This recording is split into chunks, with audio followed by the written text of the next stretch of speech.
Chainsaw Man chapter 123 is here, and finally Fujimoto is back to his best, cooking up despair. As we see this new devil grab a head from a body and feel shame that it has no clothes, so fixes that, announcing that she is the falling devil. Which means I was so close with my prediction last week, but yes, the fear of falling would be like a height devil. But falling can also be fears in other aspects, like a fear of falling into obscurity, falling into depression, falling into debt, things like that. And it is a really cool design, a floating head with bleeding closed eyes, the full chef getup with featherless wings on its back. She says she is visiting Earth at the request of the Hell Devils, and that if you don't finish your food, she will send you to hell. Yoru is panicking though, as this devil is making Asa feel negative emotions, meaning she can't create any weapons. And as the meme goes, hold on, let her cook. And for a first course, it's a Larut Vonla, which doesn't have a translation, I think. And she claps her hands, transporting Asa back to her orphanage memories, where she had that cat she saved at the cost of her mother's life. The caretaker there goes, come on, give up the cat to someone who takes care of them, as one of the kids is allergic. You should be playing with the other kids. They all lost families to devils and have made friends with each other. I even lost mine to the Typhoon Devil. Asa thinks about this and finally gives up the cat, saying its name is Crambon.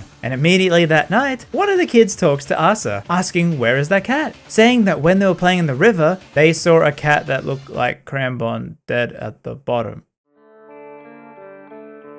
I legit stared at the screen for a whole minute in disbelief reading this. Why did we let Fujimoto cook? This is him at his best. As the caretaker says lights out and Asa asks about the whereabouts of the cat, is Crambon okay? And she stares back, saying everyone here has lost a family member. You can't be the only one who has family alive. It's unfair to us. As Asa falls into despair. But in a more literal sense, she's falling upwards, as the devil's power seems to be able to lift people up from the ground, which we see happen to a few people, opening a door to what looks like hell and sending them there. Man, I would not want to be a civilian in this world. And now the falling devil stating the concept of a dish is that the lower your heart falls from that memory, the higher you rise, meaning the more trauma you experience from that memory, the higher up you go. As we see some civilian getting sucked up into hell, and we see Yoru yelling at Asa that she can't re-enter her body because Asa is afraid. What a setup for the new fight, with Asa having to now deal with the past trauma she's had and not let it affect her. And boy, does she have a lot. It also makes me worry, because if Denji reappears, does that mean he'll also experience past trauma? And you know what that means? Everything that happened in part 1. I don't know if our boy can handle that. Also a thought, if Nayuta's also there, would she experience past trauma, or is she too strong for that? Then maybe that could break the memory thing and she will be reminded of Makima, and that might be a recipe for a whole new disaster. Maybe the next few pages are just going to be them succumbing to the pain and being lifted into hell, like in part 1 where they have to escape, but with Denji now here with his new powers, he might be able to save them